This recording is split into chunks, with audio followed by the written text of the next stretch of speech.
"Sir, we're going to need you to step away from HOA property." That was the first thing the police officer said to me that morning, standing there with one hand resting casually on his belt, while a group of well-dressed homeowners watched like they were about to witness the easiest victory of their lives. The sun had barely cleared the rooftops of Willow Creek Estates, that perfect kind of suburban neighborhood where every lawn is trimmed to exactly the same height, and every mailbox looks like it came from the same catalog page. I could hear the quiet hum of sprinklers running across the street and the soft crunch of gravel under my boots as I turned slightly and looked down the long stretch of dirt road behind me. The smell of warm dust and fresh-cut grass hung in the air, the kind of morning that normally feels peaceful. But not today. Today there were two police cruisers parked sideways across the entrance to the road, red and blue lights flashing against the polished chrome grills of half a dozen SUVs lined up behind them. And right at the center of the little crowd stood Linda Ashcroft, president of the Willow Creek Estates Homeowners Association, arms folded, perfectly styled blonde hair barely moving in the breeze, watching me with the kind of smile people wear when they think they've already won. She pointed at me like she was identifying a shoplifter in a department store. "That's him, officer," she said, her voice loud enough for the whole street to hear. "He's been trespassing on community property and refusing to follow HOA rules." A few neighbors nodded along behind her.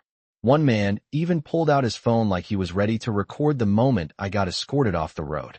The officer glanced back at me, calm but clearly expecting this to be routine. "Sir," he repeated, "the HOA says this access road belongs to the community. They've asked you to leave." I remember feeling the dry Texas breeze brush against my face as I looked past the patrol car and down the road again. The gravel path ran straight through the center of the subdivision, about 300 yards long before disappearing behind a line of oak trees where my old ranch house sat on the hill. The same road my grandfather had driven his cattle truck down 50 years earlier. The same road that had been there long before the first foundation of Willow Creek Estates had ever been poured. Linda shifted her weight impatiently, heels clicking against the pavement. "You see," she said, gesturing toward the cruiser like she was presenting evidence in court. "We told you, Ethan. This road is HOA property now. The rules apply to everyone." A few people chuckled quietly behind her. I could practically hear what they were thinking. Another stubborn outsider who didn't understand how things worked in their neighborhood. Another guy who thought he could ignore the HOA. The officer looked back at me again, polite but ready to wrap things up. "Sir, if you don't mind cooperating." That's when I finally spoke. "Officer," I said, brushing a bit of dust off my jeans and glancing at the wooden survey marker sticking up beside the road. "I'm not in their HOA." The words floated there for a moment. Linda laughed immediately, the sharp kind of laugh people use when they think someone just said something ridiculous. "You live right there," she said, pointing past the trees. "Of course you're in the HOA." I slowly reached into the truck behind me and pulled out a thick manila folder that had been sitting on the passenger seat since sunrise. Inside were copies of land surveys, county plats, and one very important deed recorded in Travis County back in 1974. The officer's expression shifted slightly as I handed him the top document. The breeze rustled through the oak leaves above us while he looked down at the paper. Linda was still smiling confidently. What she didn't know yet was that every single person standing on that road, including her HOA board and both police officers, were currently standing on land that legally belonged to me. I grew up on that land long before Willow Creek Estates ever appeared on a real estate brochure. My grandfather bought the property in 1974 when this entire part of Travis County was still open ranch country, the kind of place where you could drive for 10 miles without seeing a stoplight. He paid $38,000 for 80 acres of rolling pasture and oak trees, which back then sounded like a small fortune, but today would not even buy you a parking space in downtown Austin. The house that sits at the top of the hill is nothing fancy, just a weathered ranch-style place with a wide porch and a tin roof that sings every time a storm rolls across central Texas. But to my family, it has always been more than a house. It is where my father learned to ride horses. It is where my grandmother planted the pecan trees that still line the driveway today. And it is where I spent every summer of my childhood waking up to the sound of cattle gates clanging and cicadas buzzing in the heat. The dirt road those officers were standing on that morning was built by my grandfather with a borrowed tractor and a lot of stubborn determination. It runs just under a quarter-mile from the county road all the way up to the house, cutting through the center of the property like a long, dusty ribbon. When I was a kid, my job was to drag a chain behind the old pickup truck every few weeks to smooth the gravel after heavy rain washed it out. I still remember the smell of diesel exhaust and dry limestone dust hanging in the air while my grandfather sat beside me on the bench seat telling stories about how land ownership was the one thing nobody could ever take from you if your paperwork was right. He was a quiet man, but he believed deeply in two things: take care of your land and keep every document you ever sign. After he passed away, the ranch went to my father, who held on to it through the ups and downs of Texas real estate until the day he handed the deed to me 8 years ago. By then, the city had already started creeping closer. Developers had begun buying up old ranch properties around us and turning them into neat rows of identical houses with decorative stone entrances and neighborhood swimming pools. I work as a civil engineer in Austin, so I have watched that transformation happen project by project. Fields that once held cattle slowly became construction zones filled with bulldozers and survey stakes. It did not bother me much at first. Growth is part of the job.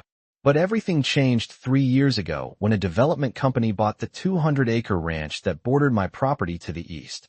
Within 6 months, the pastures were scraped flat and the sign for Willow Creek Estates went up beside the county road. I remember the first time I drove past it early one morning on my way to work. The smell of fresh asphalt was still strong in the air, and a crew was installing stone pillars at the neighborhood entrance. It looked polished and expensive, the kind of place designed to attract families moving out from the city. What the developers never mentioned in their glossy brochures was that the dirt road leading to my ranch ran directly through the center of their new subdivision plans. Instead of rerouting their streets around it, they simply built the neighborhood around the road and assumed it would eventually become part of their community access. I noticed the change slowly at first. Construction trucks began using the road to reach their sites. Survey markers appeared along the edges. Then one day, a decorative wooden sign popped up near the entrance that read Willow Creek Estates Private Community. I pulled over that afternoon and stood there for a moment listening to the distant hum of nail guns echoing through the half-built houses. The sign looked nice enough: carved lettering, fresh paint, mounted between 2 cedar posts. The only problem was that it had been planted squarely on my property line. That was the first time I heard the name Linda Ashcroft. And from that moment on, life on my grandfather's quiet ranch started getting a lot more complicated. The first time I met Linda Ashcroft was on a hot Thursday afternoon about 2 weeks after that wooden sign appeared near the entrance of my road.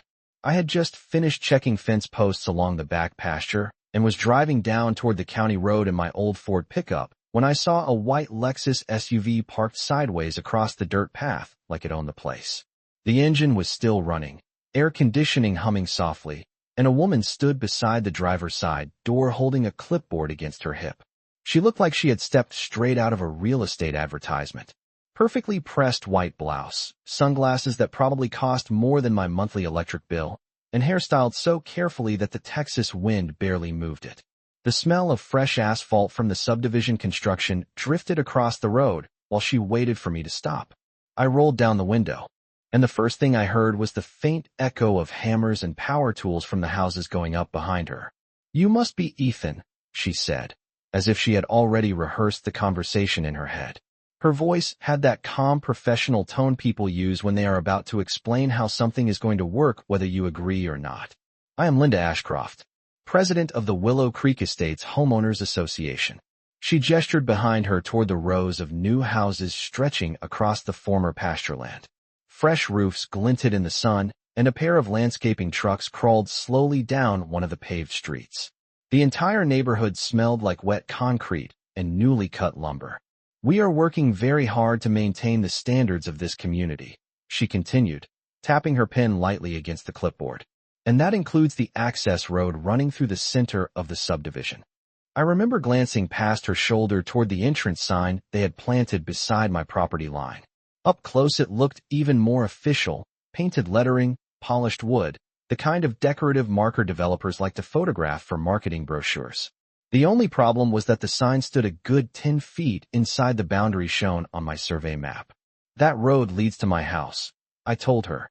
She smiled politely, but the smile never quite reached her eyes. "Technically, yes," she said, drawing out the word technically as if it were flexible.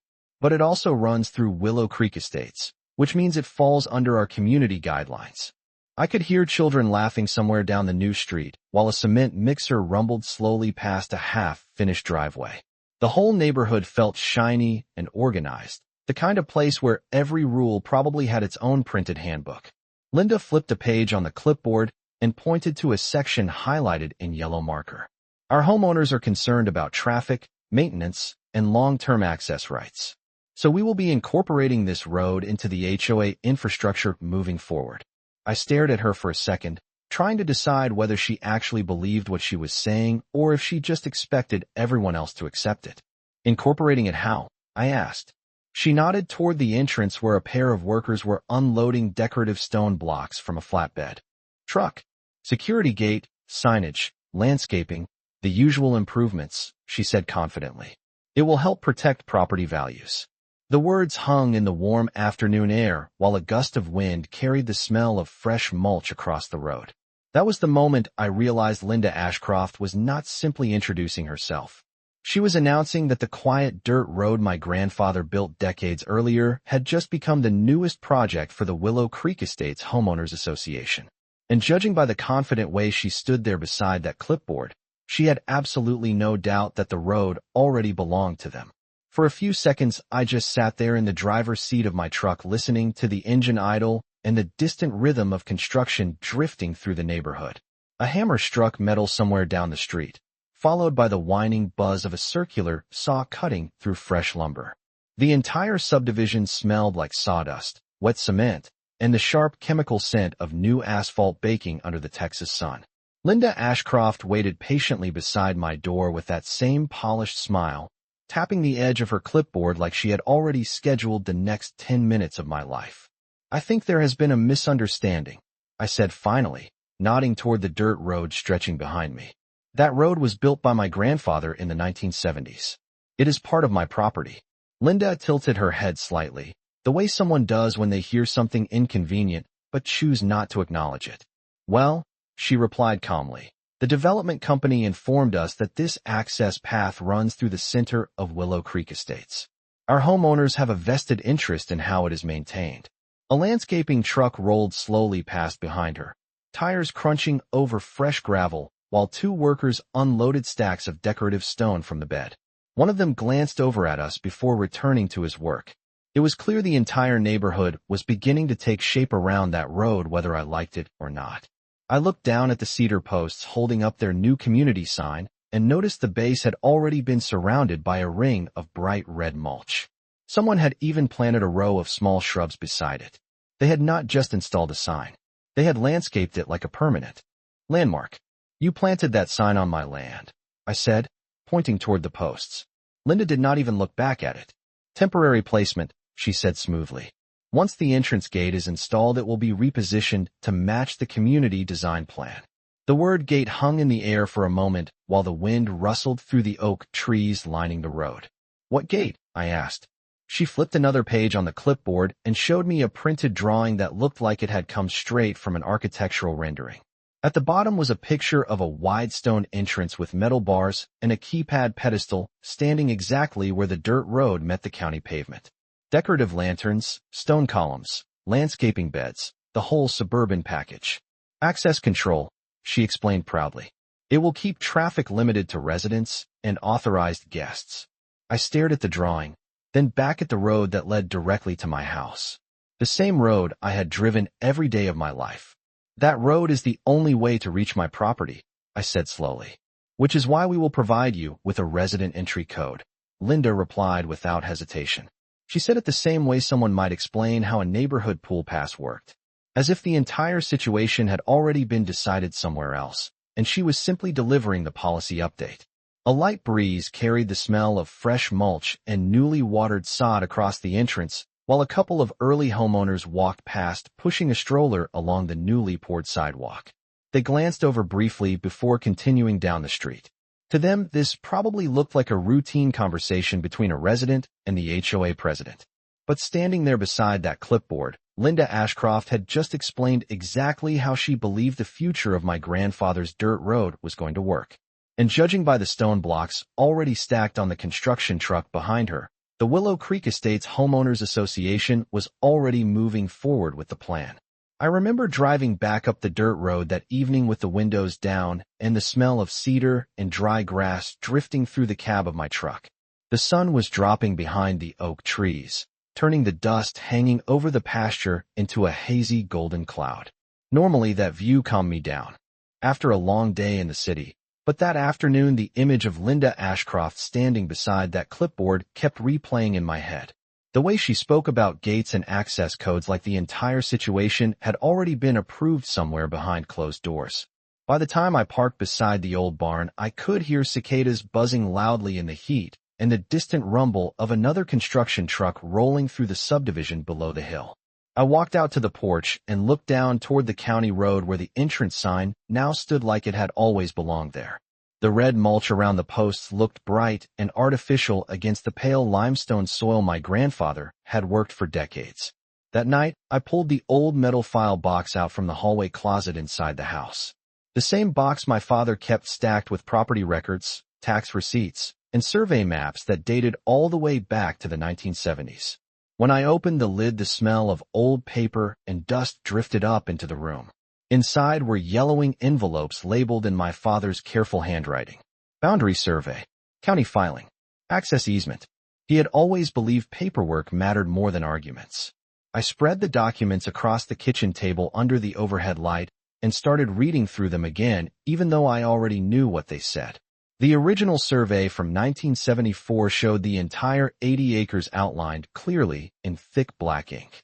Right through the center of the map ran a narrow line labeled Private Access Road, the same road that now passed directly through Willow Creek Estates before reaching my house.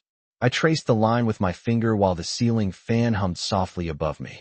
On paper, the situation was simple. That road was part of the property deed. It had never been sold, transferred, or assigned to any developer. But paper does not always stop people from trying things anyway. Over the next few weeks, the subdivision grew faster than I expected. More houses appeared. Lawns were rolled out like green carpets, and every few days another moving truck arrived carrying families into their brand new homes. I started noticing more cars using the dirt road as a shortcut between the paved streets. Tire tracks multiplied in the gravel, and someone even placed a temporary orange cone near the entrance like it belonged there. One Saturday morning, I woke up to the sound of engines idling outside the gate. When I drove down the hill, I found two contractors measuring the edge of the road with a long tape line, while a flatbed truck sat parked beside the community sign. Stacked on the trailer were the same decorative stone blocks Linda had shown me in the drawing. The smell of fresh-cut stone hung in the air while one of the workers adjusted his tape measure across the roadbed. I stepped out of my truck and asked what they were doing. The younger man wiped sweat from his forehead and pointed toward the subdivision behind him. "We are marking the foundation for the HOA entrance columns," he said casually, like it was the most ordinary job in the world. I looked down at the wooden stake he had just driven into the ground. It sat squarely in the middle of the same dirt road my grandfather had carved out with a tractor half a century earlier. And that was the moment I realized the conversation with Linda Ashcroft had not been a suggestion or a misunderstanding. The Willow Creek Estates Homeowners Association had already decided the road belonged to them, and they were moving ahead with construction like the ownership question had already been settled. I told the contractors to stop measuring. The younger one looked confused for a moment, holding the metal tape lines stretched across the gravel, while the older man leaned against the side of the flatbed truck wiping dust from his gloves. The smell of freshly cut limestone drifted from the stone blocks stacked behind them, sharp and chalky in the warm morning air. A faint breeze carried the distant sound of lawn mowers and barking dogs from deeper inside Willow Creek Estates, where new homeowners were starting their weekend routines. "This road is private property," I said, pointing down the long stretch of gravel that ran past the oak trees toward my house on the hill. "You cannot build anything here." The younger contractor hesitated and glanced toward the subdivision entrance, as if expecting someone else to answer the question for him. "We are working under instructions from the Homeowners Association," he said carefully. "They told us the entrance columns go right here." He nudged the wooden survey stake he had driven into the center of the road with the toe of his boot. I shook my head slowly. "They are wrong. The older contractor finally pushed himself away from the truck and stepped closer, squinting toward the sign and the property line marker that stood about 15 feet away. "Look," he said in a low, practical voice. "We are just following the plan the HOA approved. If there is a problem, you should talk to the board." I could already guess who that meant. Linda Ashcroft. The same woman who had calmly explained access codes and community infrastructure like my grandfather's road was already part of her neighborhood design package. I took a deep breath and looked down at the stake again. The wooden marker sat right in the middle of the gravel path where tire tracks from my truck still cut through the dust. That road had existed here for nearly 50 years, long before a single house in Willow Creek Estates had been framed or painted. "Pull the stake out," I said. The younger contractor hesitated but eventually bent down and yanked the wooden marker free from the dirt. He set it on the truck bed beside the limestone blocks while the older man scratched the back of his neck and looked toward the entrance sign again. "We should probably call the HOA office," he muttered. I nodded. That would be a good idea. 20 minutes later, I heard the low purr of a luxury engine approaching from the paved street. The same white Lexus SUV rolled slowly toward the entrance and stopped beside the sign like it had the day we first met. Linda Ashcroft stepped out with the same clipboard tucked neatly against her side, sunglasses reflecting the bright Texas sky. Even from 20 yards away, I could see the polite smile already forming on her face. The contractors stepped back toward their truck while she walked across the gravel road with measured, confident steps. The wind lifted a little dust around her shoes as she stopped a few feet away from me. "Ethan," she said calmly, as if greeting a neighbor at a community picnic.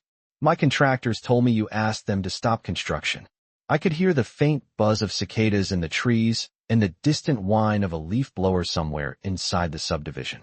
Everything about the morning felt calm except the quiet certainty in her voice. "They were about to build on my road," I replied. She glanced briefly toward the truck where the stone blocks were stacked like small gray monuments waiting to be assembled. Then she looked back at me with that same composed expression. "This entrance is part of the Willow Creek Estates development plan," she said. "Our homeowners have already approved the design." The words landed softly but firmly in the still air, like a decision that had already been finalized somewhere else. I folded my arms and looked down the gravel road toward the hill where the old ranch house stood beneath the oak trees. "Linda," I said slowly, "this road is not part of your neighborhood." Her smile faded just slightly, but the confidence in her posture never changed. "According to our documents," she replied, tapping the edge of the clipboard, "it absolutely is." And standing there beside that clipboard with the contractors watching from the truck, Linda Ashcroft made it very clear that the Willow Creek Estates Homeowners Association had no intention of stepping aside. For a few seconds, neither of us said anything. The breeze moved through the oak branches above the road and carried the dry scent of limestone dust across the gravel. Somewhere deeper in Willow Creek Estates, a garage door opened with a mechanical hum and a dog barked twice before everything went quiet again. Linda Ashcroft stood there with her clipboard tucked neatly against her arm, like she was holding the final word on the matter, while the two contractors waited beside their truck, pretending to reorganize tools they had already stacked. I could see it in their faces. They were not interested in being part of a property dispute. They just wanted to know whether they were supposed to start laying stone columns or pack up and leave. "Linda," I said, keeping my voice steady, "you are building an entrance gate on land that has been in my family since 1974. She adjusted her sunglasses slightly and looked toward the gravel road as if measuring the distance in her head. "Ethan, we reviewed the development plats before construction began," she replied calmly. "This road passes through the Willow Creek Estates subdivision boundary. That makes it part of the community infrastructure." The certainty in her tone was almost impressive. It was the kind of confidence people have when they believe the paperwork is already on their side. I glanced toward the small metal survey marker my father had installed years ago near the edge of the entrance. The marker was still there, half buried in the pale limestone soil, catching the sunlight like a tiny silver coin in the dirt. If anyone bothered to look at the county records tied to that marker, the ownership would be obvious. But Linda clearly believed the developer had already handled those details. "Your subdivision was built around this road?" I said slowly. "Not the other way around." She smiled again, that calm professional smile that never quite changed no matter what the conversation was about. Our legal team reviewed the land transfers connected to the development, she said, tapping the clipboard with her pen. Everything was approved during the county planning phase. The words legal team hung in the warm air between us. The contractors stopped moving for a moment, listening without turning their heads. I could hear the faint metallic clink of tools shifting in the truck bed and the distant buzz of a lawn trimmer somewhere down the street. It was becoming clear that Linda believed she had already won this argument before it even started. And for the first time since the construction began, I realized something important. She was not trying to intimidate me. She genuinely thought the road belonged to the HOA. That meant someone had given her bad information. I looked past her toward the neat rows of houses stretching across what used to be open pasture land. Fresh sod covered every yard, and the smell of automatic sprinklers hung faintly in the air. Families were moving in every week now. Children rode bicycles along the sidewalks while real estate signs popped up at the neighborhood entrance promising luxury hill country living. From their perspective, the road probably looked like a natural part of the development, just another access route through the neighborhood. But the truth was sitting in a metal file box on my kitchen table. Old surveys, deed records, county filings. The kind of paperwork my grandfather insisted on keeping long after most people would have thrown it away. Linda glanced at the contractors again, clearly ready to resume construction. If there is confusion, we can discuss it with the HOA board later, she said. For now, the entrance work needs to continue. I watched her for a moment, then looked back down at the gravel road stretching toward the hill where my house stood beneath the oak trees. Dust drifted lightly across the tire tracks as the wind picked up again. That was when a quiet thought settled into the back of my mind. Linda Ashcroft believed she had the documents on her side. The contractors believed the HOA had authority over the road. And the homeowners moving into Willow Creek Estates had no idea the entrance to their brand new community was sitting on land they did not actually own. Which meant sooner or later someone was going to have to open the county records and see what the deed actually said. That afternoon, after the contractors packed up their measuring tools and drove away, I sat at the kitchen table again with the same metal file box open in front of me. The late sunlight coming through the window stretched across the wooden floor while the ceiling fan pushed slow circles of warm air around the room. Outside, I could hear the distant rhythm of construction continuing in Willow Creek Estates, the low rumble of trucks and the sharp crack of nail guns echoing across land that used to be quiet pasture. I spread the documents across the table one by one, the way my father used to do when he explained property lines to me years ago. The paper felt brittle at the edges, yellowed with age, but still perfectly readable. The original survey from 1974 showed the entire 80 acres outlined clearly in bold ink, every boundary corner labeled with coordinates that matched the small metal markers still buried in the ground today. And right there through the middle of the map was the narrow strip labeled private access road.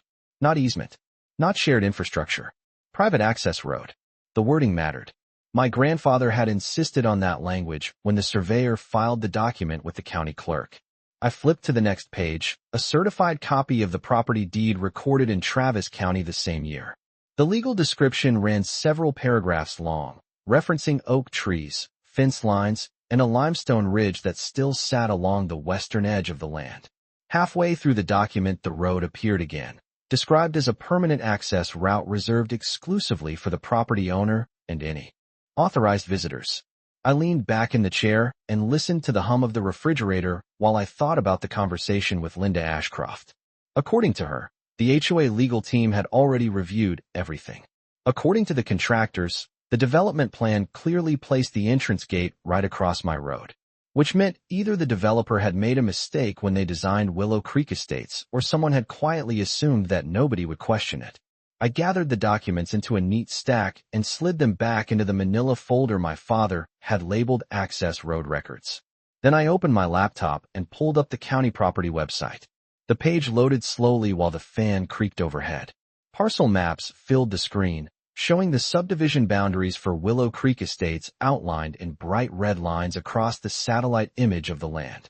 Rows of houses appeared where cattle fields used to be, curved streets winding through what had once been open grassland. I zoomed in closer until the gravel road came into view. The thin pale line cut straight through the subdivision blocks exactly the way it appeared on my grandfather's survey. except the red boundary line of the development stopped several feet short of the road itself.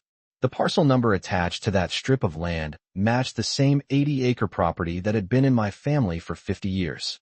I stared at the map for a moment while the sound of sprinklers clicking on echoed faintly through the open window outside. It was not complicated. The county records were public and the boundary lines were clear. Anyone who checked the parcel data would see the same thing in less than 2 minutes. Which meant the entire Willow Creek Estates Homeowners Association had been planning an entrance gate on land they did not legally control. I closed the laptop slowly and looked out the window, toward the hill where the gravel road disappeared into the oak trees. Dust moved lightly across the entrance as another car from the subdivision drove past the sign and continued down the path like it was a public street. Somewhere below the hill, the quiet neighborhood of Willow Creek Estates was settling into another evening of peaceful suburban life. But sitting there with the county records open in front of me, I realized something Linda Ashcroft clearly had not considered yet. The moment someone officially confirmed those boundary lines, the entire entrance plan for that neighborhood was going to fall apart. The next morning, the sky over the hill country was pale blue and cloudless. The kind of quiet Texas morning where the air still feels cool before the heat starts building after sunrise. I carried a mug of black coffee out onto the porch and looked down toward the entrance of the road where the new Willow Creek Estate sign stood beside the county pavement. From a distance, it looked perfectly natural, like it had always been there. A polished wooden marker welcoming people into a clean suburban neighborhood. If someone did not know the history of the land, they would never question it. But I knew exactly where the boundary markers sat beneath the soil, and I knew exactly what the county records said about that strip of gravel leading up to my house. The cicadas had not started buzzing yet, and the only sound drifting across the pasture was the faint click of sprinkler systems turning on somewhere inside the subdivision. I finished the coffee and went back inside where the manila folder was still sitting on the kitchen table beside my laptop. The same folder my father had labeled years ago in careful block letters. Access road records. I slipped the documents back inside and drove into town a little after 8 that morning. Travis County offices sit in a low brick building about 20 minutes from the ranch, the kind of government place where the air always smells faintly like old paper and floor polish. When I stepped through the glass doors, the lobby was already filling with people filing paperwork and waiting in line at the property records counter. I took a number and sat down beneath a humming fluorescent light while the air conditioning pushed cool air through the room. The folder rested on my lap while I waited. 10 minutes later, my number flashed on the small screen above the counter. The clerk who called me forward was a middle-aged woman wearing reading glasses on a thin chain around her neck. She greeted me politely and asked how she could help. I placed the folder on the counter and opened it to the first survey map. I need to confirm the parcel boundaries connected to this access road, I explained. She studied the survey for a moment and then typed the parcel number into her computer. The keys clicked softly while the system loaded the county property database. After a few seconds, she turned the monitor slightly so I could see the screen. The digital map showed the same satellite image I had pulled up on my laptop the night before. The subdivision boundary lines glowed red across the landscape, wrapping around the houses and paved streets of Willow Creek Estates. And right through the middle of it ran the narrow strip marked with my family's parcel number. The clerk adjusted her glasses and zoomed the image closer. According to the county records, this road is still registered as part of your property, she said calmly. There is no easement filed that transfers it to the subdivision. I nodded slowly. That was exactly what the documents in my folder already said, but hearing it confirmed by the county made the situation even clearer. If someone were to build a gate across it, I asked, would that require permission from the landowner? She looked back at the screen again and then returned her eyes to me. Yes, she said simply. Any permanent structure placed on that parcel would require the owner's authorization or a recorded easement agreement. I thanked her and gathered the papers back into the folder. As I stepped outside into the bright sunlight again, the warm air hit my face and the distant smell of fresh asphalt drifted from the direction of the subdivision. Cars moved quietly along the county road while a real estate banner near the entrance advertised new homes starting in the high 600s. Everything about the neighborhood looked peaceful and organized, but now there was no question left in my mind. The entrance Linda Ashcroft planned to build was sitting directly on land the HOA did not legally control. and the county records had just confirmed it. When I drove back toward the ranch that afternoon, the Texas sun was already high enough to turn the county road into a shimmering ribbon of heat. The air smelled faintly of warm asphalt and dry grass, while pickup trucks and construction vans rolled steadily in and out of Willow Creek Estates, carrying workers and new homeowners starting their day. I slowed as I approached the entrance sign and pulled the truck onto the gravel shoulder. Beside the road, the wooden marker stood there just like it had the day before, polished letters carved neatly into the cedar board welcoming residents into the neighborhood. Behind it, the gravel road stretched quietly toward the hill where the oak trees shaded my house.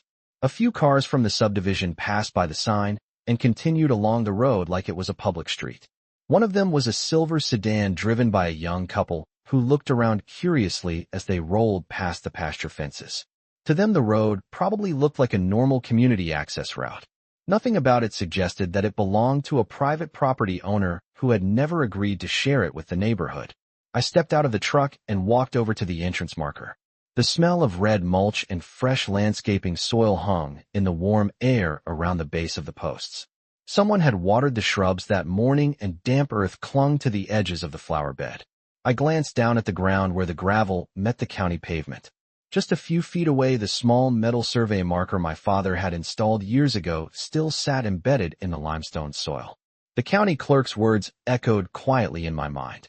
Any permanent structure placed on that parcel would require the owner's authorization. I stood there for a moment watching traffic move through the subdivision streets behind the sign. Lawns were already bright green from automatic sprinklers, and several moving trucks sat parked near newly finished houses. Families were clearly settling into the neighborhood quickly, and every one of them would eventually pass through this exact spot when entering or leaving their homes. That was when a simple idea began forming in my head. Linda Ashcroft believed the HOA had authority over the road. The contractors believed the entrance columns had already been approved, and the homeowners moving into Willow Creek Estates believed the gravel road was part of their community. The only thing missing from that entire picture was the one person who actually owned the land beneath their tires. I walked back to the truck and set the manila folder on the passenger seat before starting the engine. Dust lifted behind the tires as I drove slowly up the road toward the ranch house. Oak branches cast moving shadows across the gravel while the afternoon breeze rustled through the pasture grass on both sides. My grandfather used to say that land ownership was not about arguing louder than someone else. It was about knowing exactly what the paperwork said and waiting for the right moment to show it. By the time I reached the top of the hill, the plan was already clear in my mind. There was no reason to rush into another argument with the HOA. No reason to chase contractors away every time they arrived with construction materials. The documents in that folder already proved everything that needed to be proven. The county records were clear, and the survey markers were still in the ground exactly where they had been placed decades ago. All I had to do was wait for Linda Ashcroft to take the next step. Because sooner or later the Willow Creek Estates Homeowners Association was going to try enforcing authority over that road in a way that made the situation official. And when that moment came, the land records inside my truck were going to change the entire conversation. 3 days passed before Linda Ashcroft made the move I had been expecting. The morning started quiet like most others on the ranch. A soft layer of fog hung over the pasture, and the smell of damp earth drifted through the open kitchen window while the coffee maker hummed on the counter. I had just stepped onto the porch when I heard the sound of tires rolling slowly over gravel below the hill. 2 vehicles came into view near the entrance. One was the same white Lexus SUV I had seen several times before. The other was a dark pickup truck with a small magnetic sign on the door that read Willow Creek Estates Property Management. Even from that distance, I could see someone stepping out and walking toward the road with a clipboard in hand. I leaned against the porch railing and watched the scene unfold beneath the oak trees. The sun was just beginning to burn through the morning haze, and long shadows stretched across the gravel road that led from the county pavement up to the ranch house. A few minutes later, I heard the low hum of an engine approaching the hill. The property management truck was climbing the road slowly, its tires crunching through the gravel like it had every right to be there. Linda's Lexus followed behind it. I stayed where I was while the 2 vehicles stopped in the clearing beside the barn. The engine noise faded, and the morning air returned to quiet except for birds moving through the trees. The driver of the truck stepped out first. He looked like a middle-aged man wearing a tucked-in polo shirt and carrying a stack of papers on a clipboard.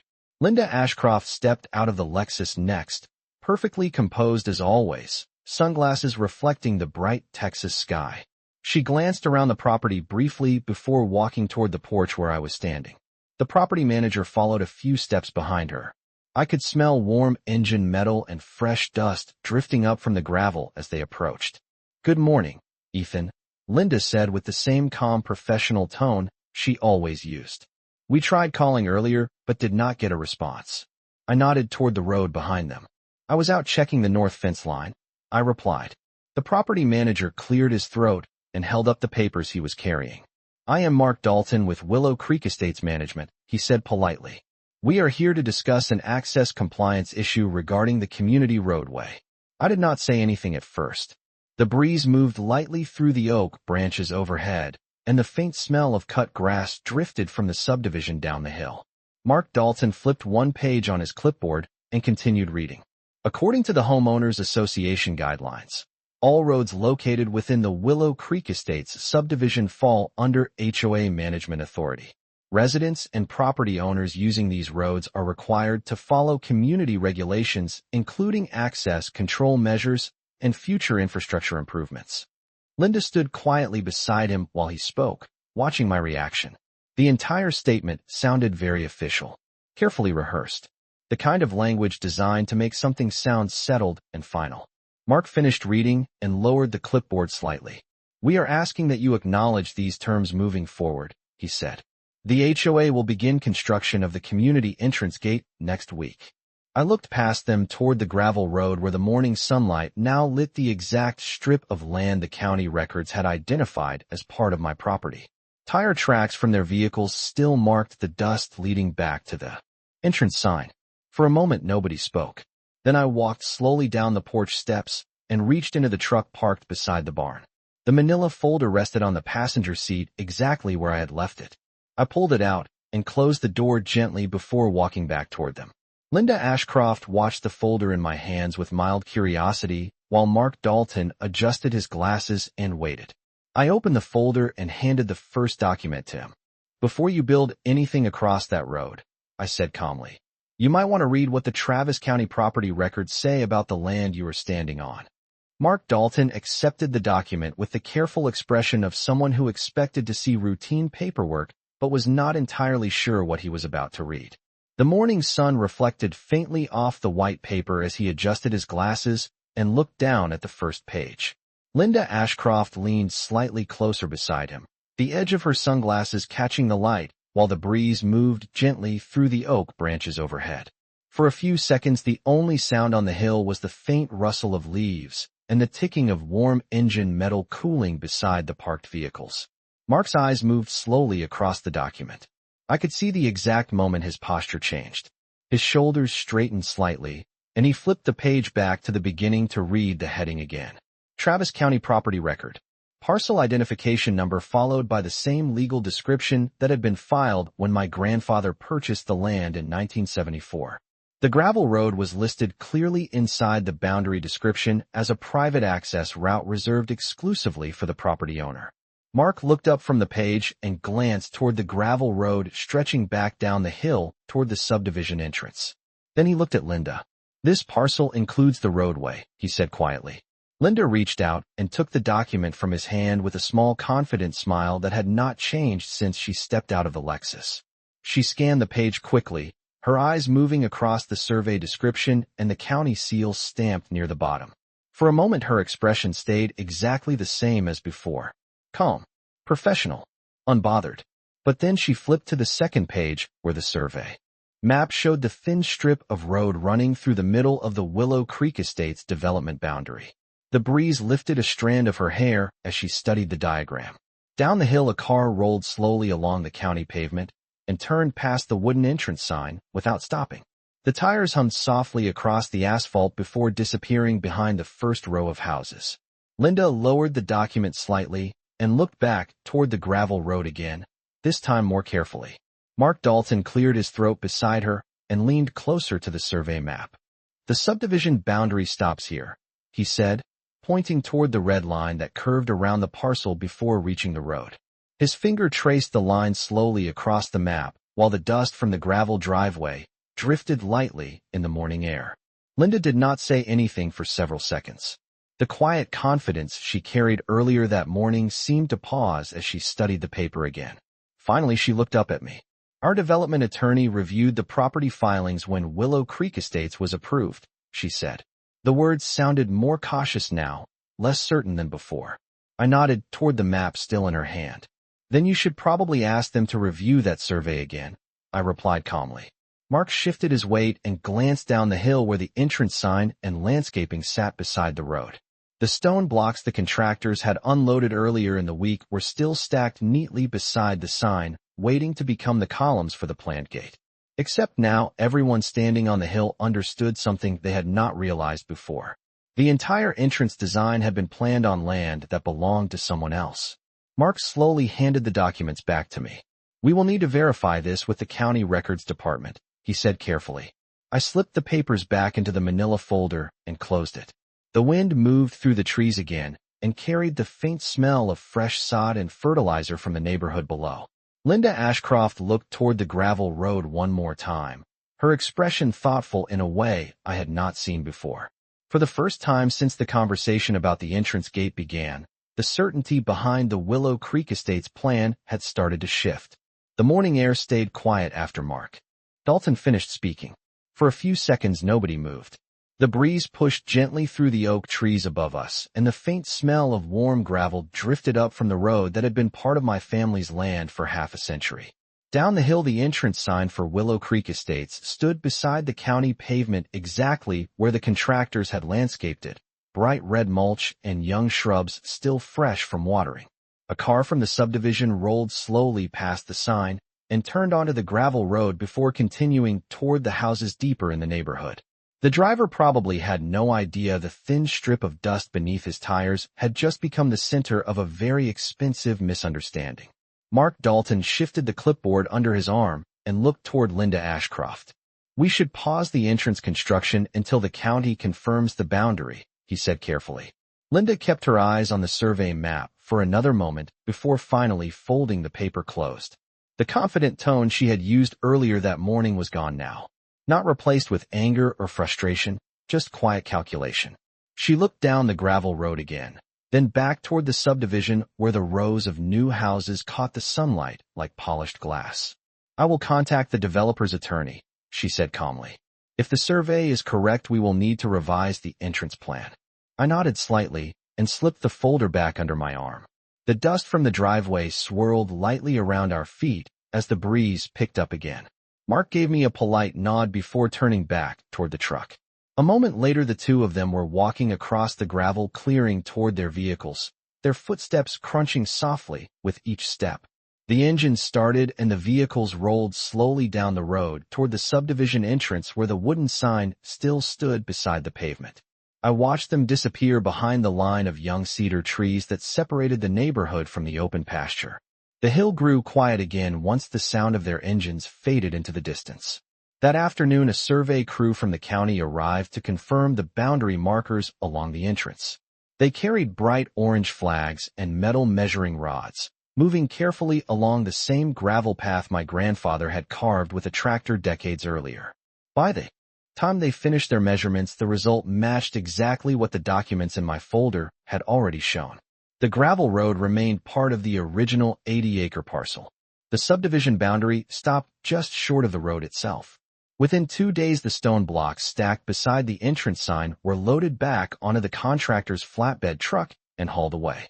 A week later, the wooden Willow Creek Estate sign was relocated several yards down the county pavement where the actual subdivision boundary began. No gate was ever built across the road. Life around the ranch settled back into the same quiet rhythm it had followed for years before the development arrived. The gravel road still stretched from the county pavement to the hill beneath the oak trees, carrying nothing more than the occasional truck, a few curious neighbors, and the sound of tires rolling softly over dust.